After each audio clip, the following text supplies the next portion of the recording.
Hello student, कैसे हैं आप। नेक्सस एजुकेशन पॉइंट में आपका स्वागत है। हम हाजिर एक नई वीडियो के साथ। आज हम बात करने वाले हैं MID 8 भूमंडलीकरण तथा पर्यावरण, इग्नू यूनिवर्सिटी। टॉपिक है बाढ़ के दुष्प्रभाव। तो बच्चों, बाढ़ के दुष्प्रभाव को किस प्रकार कम किया जा सकता है, स्पष्ट कीजिए। मोस्ट वेरी इंपॉर्टेंट टॉपिक है, आपके एग्जाम में बार बार रिपीट होता है। चलिए बाढ़ के दुष्प्रभाव के बारे में बात करेंगे। इससे पहले अगर आपने हमारे चैनल को सब्सक्राइब नहीं किया है तो प्लीज़ आप हमारे चैनल को सब्सक्राइब करें, लाइक कमेंट शेयर करना ना भूलें। चलिए शुरू करते हैं।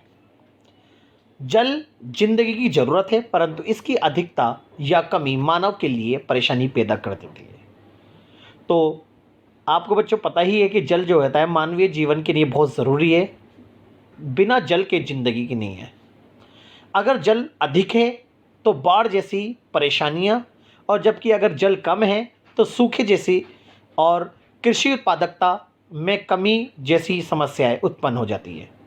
पानी का मुख्य स्रोत वर्षा है, क्योंकि हमारे यहाँ पर जितना भी जल है उसका स्रोत वर्षा है, क्योंकि हमें जल वर्षा से ही प्राप्त होता है।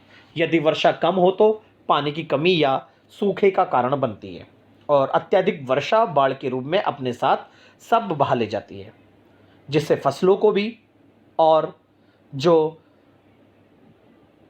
घर हैं उन्हें नष्ट कर देती है। एक तरफ जल जीवन दाता है तो दूसरी तरफ जल बाढ़ के रूप में आपदा का एक भयानक रूप है। बाढ़ करीब वर्षों में एक बार किसी क्षेत्र की तबाही का कारण बन जाती है। अगर हम बात करें तो प्रति वर्ष किसी न किसी गांव या किसी न किसी क्षेत्र को बाढ़ ग्रस्त के कारण तबाही का सामना करना पड़ता है। बाढ़ का मुख्य कारण या तो भारी वर्षा होती है या फिर ऊंचे पर्वतों पर पर्वत यानी बर्फ़ का पिघलना, क्योंकि पहाड़ों से जब बर्फ़ पिघलती है तो वो नदियों में अधिक भाव के कारण अधिक भाव होने लग जाता है, जिससे पानी की मात्रा अधिक होने से बाढ़ जैसी समस्या उत्पन्न होती है, जिसके कारण नदियों का जल स्तर बढ़ जाता है तथा बाढ़ का रूप ले लेता है। वर्षा का घटना तथा नदियों द्वारा मृदा को बहा ले जाने के कारण इसके गंभीर विपरीत प्रभाव उत्पन्न होते हैं। बाढ़ के विनाशकारी पानी में डूब जाने के कारण मानव क्षति अधिक होती है, जिससे कि मनुष्य की बहुत सारी फसलें बर्बाद हो जाती है। बाढ़ से घर से हाथ धोना बढ़ जाता है या अनेकों समस्याएं उत्पन्न हो जाती है। बाढ़ के समय जीवन बचाव के लिए पहले ही उस क्षेत्र में दूर रहकर तथा पानी के बहाव को नियंत्रित करके संभव बनाया जा सकता है। तो ये बाढ़ के जो मानवीय जीवन पर बहुत प्रभाव पड़ता है, और बाढ़ जो होती है वो जल की अधिकता होने के कारण होती है, और जल ही हमारे जीवन का एक स्रोत है और हमें जल वर्षा से प्राप्त होता है। जल के बिना जीवन नहीं है, इसलिए जल अगर अधिक है तो बाढ़ जैसी समस्याओं से ग्रस्त होना पड़ता है। अगर जल कम है तो इससे सूखे और प्यासे रहने की समस्याओं से जूझना पड़ता है। तो ये बाढ़ग्रस्त के दुष्प्रभाव थे। चलिए बात करते हैं बाढ़ग्रस्त दुष्प्रभाव के प्रभाव क्या हैं। चलिए आगे देखते हैं। विश्व में बाढ़ से सर्वाधिक जनहानि बांग्लादेश में होती है। विश्व की लगभग 20% बाढ़ जनहानि भारत में होती है। यद्यपि बाढ़ के लिए प्राकृतिक कारक जिम्मेदार होते हैं और प्राकृतिक कारकों को बढ़ाने में मानवीय कारकों की भी भूमिका होती है। इनमें जल विकास व्यवस्था का अभाव, नगरीकरण, अनियोजित औद्योगिकरण आदि मुख्य कारक हैं।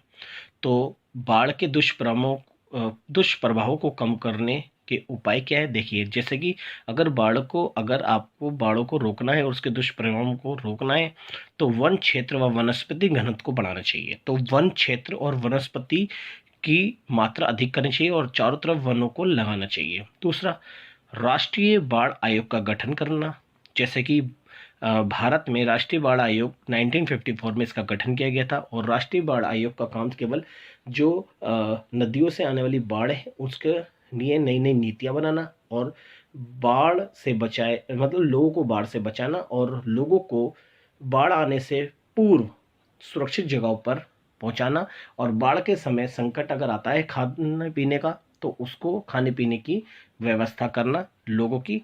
तो ये राष्ट्रीय बाढ़ आयोग का गठन का कार्य है। फिर जल विकास व्यवस्था, कि जल विकास व्यवस्था को हमें अपनाना चाहिए और जलों को बाढ़ आने से बड़े बड़े नदियों पर बांध देना चाहिए। नेक्स्ट है सरकार द्वारा विभिन्न योजनाओं का निर्माण करना। अगर बाढ़ के दुष्परिणाम को रोकना है तो सरकार द्वारा विभिन्न योजनाओं का निर्माण करना चाहिए बाढ़ से संबंधित। और पर्यावरण संरक्षण और पर्यावरण का अंधाधुंध कटाई से रोकना चाहिए और पर्यावरण संरक्षण करना चाहिए। फिर है ग्लोबल वार्मिंग को कम करना। जो हमारे यहाँ पर ये जो बाढ़ वाढ़ आ रही है ये हमारे ग्लोबल वार्मिंग को बढ़ावा यानी ग्लोबल वार्मिंग की वजह से आ रही है, जो कि आज हम ग्रीन हाउस गैसों का प्रयोग कर रहे हैं, उत्सर्जन कर रहे हैं, उससे हमारी ओजोन परत पर छिद्र हो रहे हैं और जिसकी वजह से पृथ्वी का तापमान बढ़ता जा रहा है, जो कि बाढ़ जैसी जो परिणाम है वो मानवीय जाति पर पड़ रहे हैं। इसलिए बाढ़ को रोकने के लिए ग्लोबल वार्मिंग को कम करना चाहिए। तो हमारा ये क्वेश्चन जो था वो था बाढ़ के दुष्परिणाम को किस प्रकार कम किया जा सकता है। ये मोस्ट इम्पोर्टेंट है।